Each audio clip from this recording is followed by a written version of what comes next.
Don't talk to me, I'm tired. With his eyes shifted coldly, John pushed my shoulder to chase me out of his sight and walked away to change his clothes. Wait, I tried to call out, but no voice came. As John's heartless figure of his back disappeared from view, a wave of dizziness hit me, and I found myself weakly kneeling on the spot. No way! He didn't show any emotion. I've been holding back so much until now. Maybe it's partly my fault. Perhaps John is just busy with work. I've been desperately searching for reasons to convince myself of this. I believed that if I changed, John would return to his old self.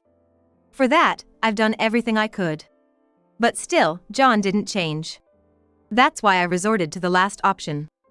I had resolved that this was really the last time, and with determination, I had spoken. Let's end this cleanly with a divorce. It was at that moment I had decided. There was a new message on John's smartphone, which was on the table. Without thinking, I looked at it and was shocked. What's this? Seeing that, I made a vow in my heart.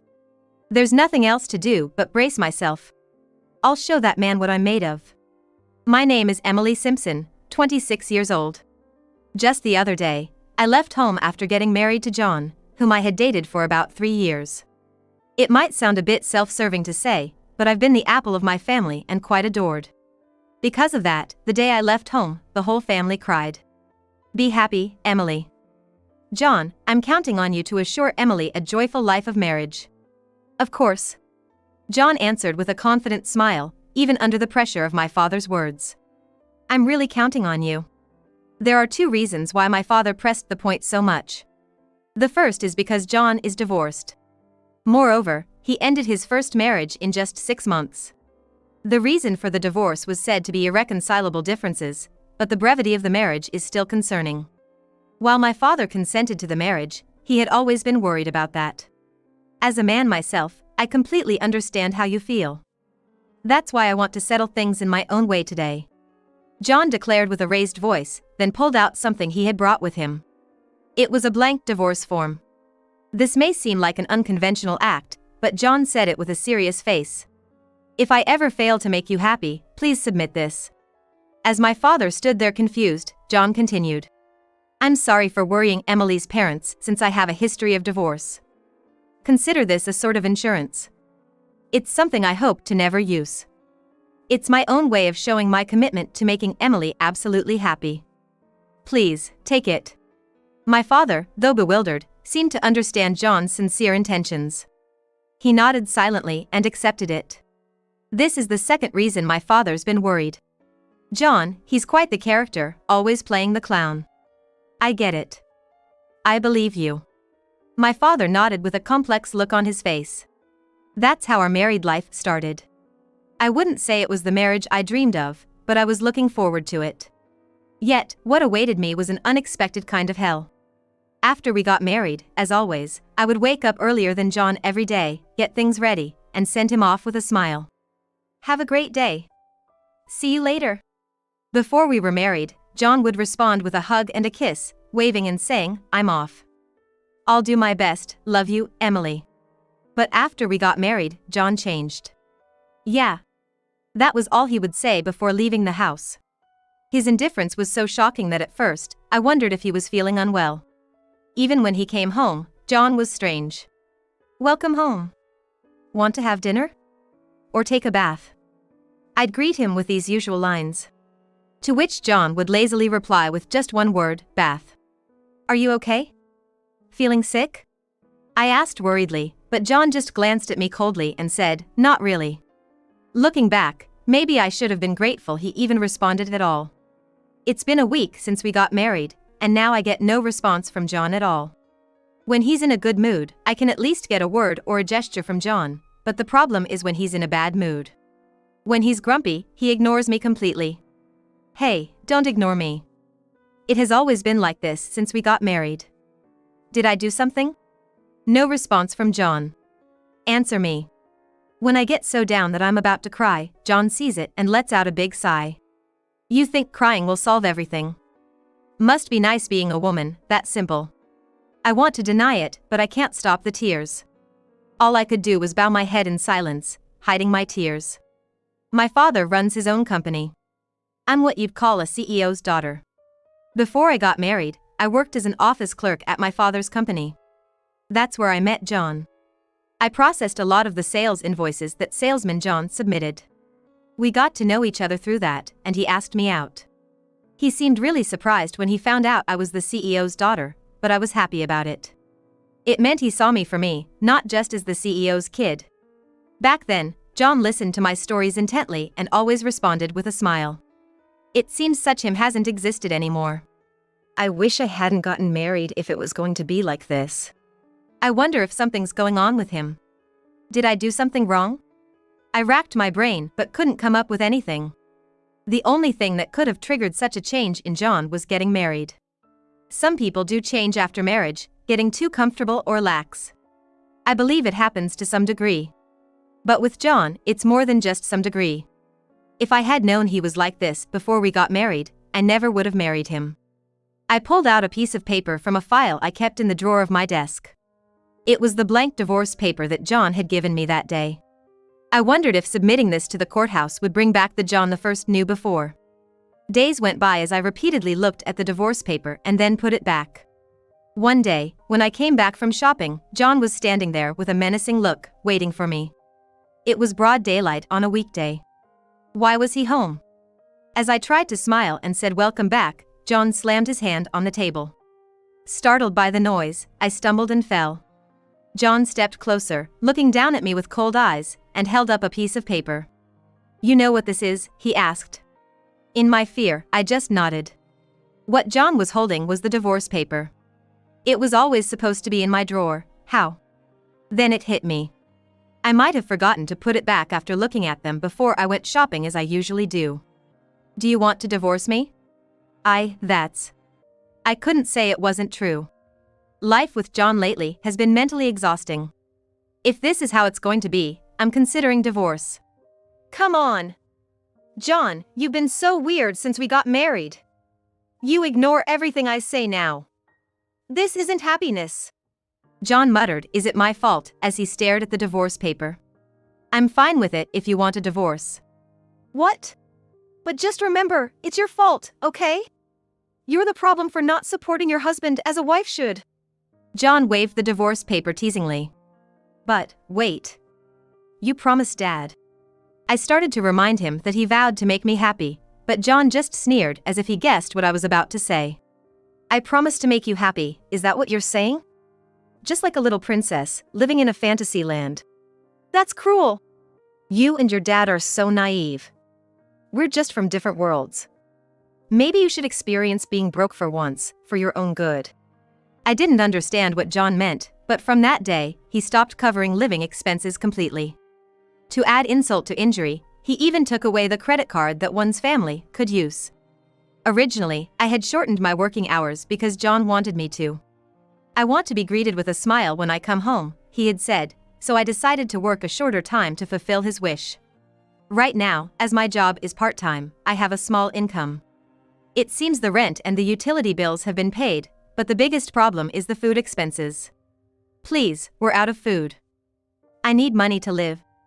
I begged John for money, though it was humiliating. John just smiled smugly and said something outrageous. "Don't worry. I'll just eat out." What? Wait a minute. No matter how much I pleaded, he completely ignored me, and in the end, I didn't get any contribution for living expenses. John has been coming home in the early hours of the morning day after day. I managed to get by with whatever food we had left and some instant meals, but I was at my wit's end. On the day John finally came home on time after a long while, I blurted out the words that had been on my mind for so long. "You don't contribute financially, and you don't talk to me. This isn't happiness, this isn't even a marriage. If this is how it's gonna be, if you're not going to change, I want a divorce." If this made John change even a little, there might still be hope. If he doesn't change at all, then it's time for me to give up. It was my last resort. I waited anxiously for John's response. John hung his head and, scratching it furiously, said in a low voice, "Don't talk to me, I'm tired." With his eyes shifted coldly, John pushed my shoulder to chase me out of his sight and walked away to change his clothes. Wait, I tried to call out, but no voice came. As John's heartless figure of his back disappeared from view, a wave of dizziness hit me, and I found myself weakly kneeling on the spot. No way! He didn't show any emotion. I've been holding back so much until now. Since we got married, I wondered if it was partly my fault that John had changed his attitude so drastically, like he was a different person. Maybe it's because he's busy with work, I thought. I was looking for reasons to convince myself. I believed that if I changed, John would return to his old self. For that, I've done everything I could. But still, John didn't change. That's why I resorted to the last option. I had resolved that this was really the last time, and with determination, I had spoken. But there was not a hint of perturbation on John's face. Normally, wouldn't a man show some panic when his wife brings up divorce? Instead, John looked incredibly bothered. Seeing that face, I knew. John no longer loved me. Let's end this cleanly, divorce. There's nothing good about continuing this marriage. I'm hungry, I might as well pack my bags right now. I slowly stood up and headed for the drawer where the divorce paper was kept. Then I noticed John's smartphone screen flickering on the table. It looked like he had received a message. I didn't mean to look, but what I saw was shocking. What's this? The screen was filled with an overwhelming number of heart symbols. I instinctively picked up the phone to check the message. Thanks for last night. Let's stay over and snuggle again soon. The sender was someone named Rachel. I racked my brain, but I had no idea who Rachel could be. I checked towards the bathroom. John still showed no signs of coming out. Looking back at the smartphone, which was carelessly left unlocked. No way. I sighed at first glance. The more I looked, the more evidence of infidelity I found. Just from the messages, I could tell how close he was with Rachel, and there were even photos of them cozily snuggling up together. To leave such clear evidence without even setting a lock, how careless could he be? Or maybe he thought it was fine if I found out. He fools around me, doesn't he? I found myself eerily calm. I recorded John's phone screen with my own, noting down anything that might serve as evidence. Once I finished and put his phone back on the table, John came out of the bath. Without a word and no follow-up to earlier, he retreated to his room. It was plain and simple, John had been unfaithful. That's why he'd been so indifferent. In my sorrow, I came to terms with it. The next day, I started the process of divorcing John. No more hesitation, no more confusion. All that was left was the anger at the reality of being betrayed. First, I needed to find out who Rachel was. Since it's best to rely on professional help for certainty, I decided to hire a private investigator. At the same time, I started doing my own research. If John was cheating, his recent overtime and working weekends were suspicious. With my father's help, I could quickly verify the facts. It pained me to worry him, but it had to be done. I had to brace myself. And then, I would show him in revenge. The hardest part of preparing for the divorce was having to see John's face even during such times. I used to find that face so dear, but now, I just wanted to slap it. Perhaps my feelings showed that. John spoke to me first unusually, saying, "Hey, you're looking uglier than usual, you feeling sick or something?" Couldn't he have said something nicer? I smiled and replied, "I'm fine. Once I'm ready, I won't need to be here anymore." Over the weekend, as John went off to his usual work, I decided it was time to act. I told everything to my father. He was furious and immediately arranged a new place for me to move into. I had planned to go back to my parents' house at first, but my sister had just returned home to let her baby see them. Considering all the possibilities, it wasn't feasible for me to stay there. Instead, my father arranged for me to stay in a mansion worth $2 million that a relative was about to put up for sale. They weren't in a rush to sell, so they let me stay there. My father even gave me enough money for my immediate needs, so my life was back to normal. In fact, it was more comfortable than before. "Hey, where the hell are you?" It was 3 days after I left the house when John called me in shock.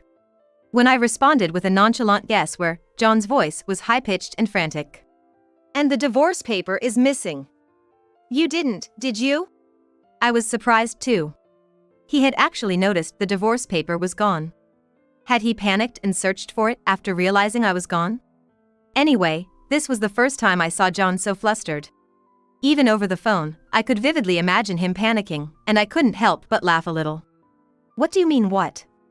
"I just went and filed it at the office." When I answered calmly, John made a ridiculous sound of shock. What? Why would you do that? Oh, come on, you said it yourself. If I ever fail to make Emily happy, please submit this, you said with such confidence, remember? But that was just to reassure your parents. So he was panicking because I actually filed for divorce, something he intended only as a performance. Besides, I told you the other day, didn't I? If this lifestyle continued, I'd file for divorce. But at that time, I was just tired. I talked to my father, you know. Your department isn't that busy, is it? I cut off John's attempt to take advantage of his fatigue to excuse himself. He was confused. He always claimed to be busy, constantly signaling how busy he was. Indeed, he came home late and often worked on weekends. And I, without any suspicion, just worried. But I should have questioned it. Should have checked whether he was actually going to work or not. I thought it was odd, you know? When I met with Father yesterday, I asked him.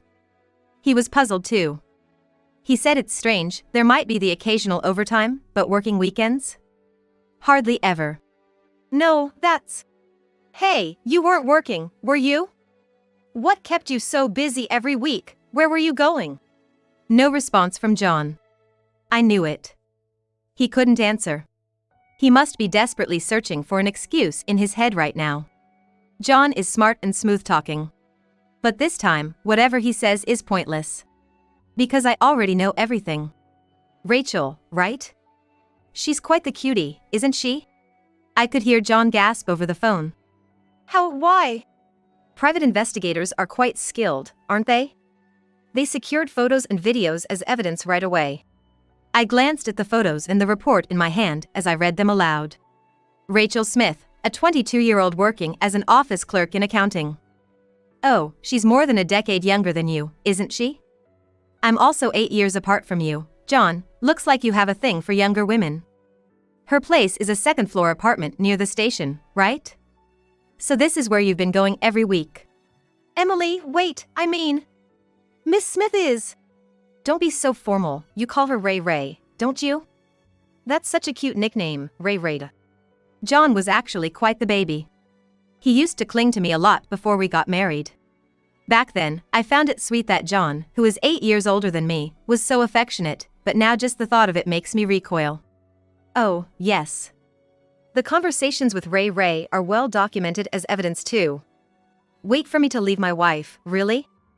That's such a cliché line from a married man. Couldn't you come up with anything better? According to the detective, John really looked down on me. Ray Ray asked laughing, "What if your wife finds out?" And John replied, "Doesn't matter. She's on the way now." Can you believe that? Wait, Emily. You're misunderstanding something. Just meet with me, please. Yeah, I figured we needed to meet at least once. The next night, the meeting was set, with Rachel coming along. The location was the mansion I was renting. John arrived at the appointed time looking restless, glancing around nervously. What's with this mansion? It's the house I'm renting. It's worth $2 million. $2 million. John's voice cracked in disbelief as my father watched him intently with a stern look. I see your father is also here today. John's eyes darted back and forth uneasily. Of course. You brought Rachel along, it would be unfair otherwise. Plus, this affair is between employees, so it's better to have my father, the company's CEO, accompany me. John replied with a strange smile, right. My father had been staring down John with a demonic expression the whole time. Rachel was a small, cute woman with light-colored hair. But she seemed to have a surprisingly strong will.